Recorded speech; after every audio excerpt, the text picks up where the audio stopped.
Una vetrina sia reale che virtuale dei tesori che arricchiscono il comprensorio delle valli Aveto, Graveglia e Sturla, facilmente accessibile da chi si appresta a percorrere la statale 586 e che magari vuole avere informazioni anche per le strutture ricettive del territorio. È il nuovo ufficio di informazioni turistiche gestito dal Consorzio di Ospitalità Diffusa, una montagna di accoglienza nel parco, aperto a Borzonasca in via Vittorio Veneto. Saranno possibili tramite delle nuove tecnologie poter ammirare anche da qui dentro tutte le meraviglie che si possono trovare sul nostro territorio. C'è una lavagna interattiva dove è possibile individuare i tesori nascosti, selezionarli e mandarsi una cartolina al proprio indirizzo di posta elettronica.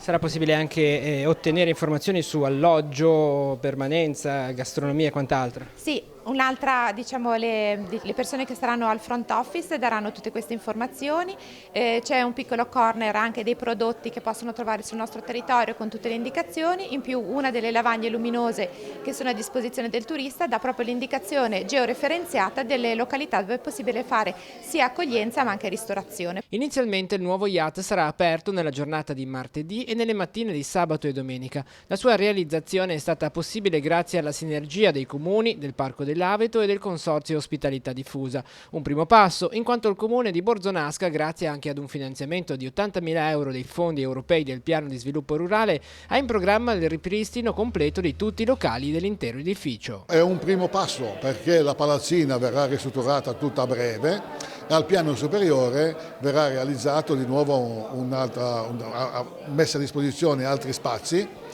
per poter usare per attività culturali, per promozione dei prodotti locali, momenti di incontro. Quindi nell'obiettivo del Comune è che questa palazzina diventi veramente un punto di aggregazione e di promozione del territorio.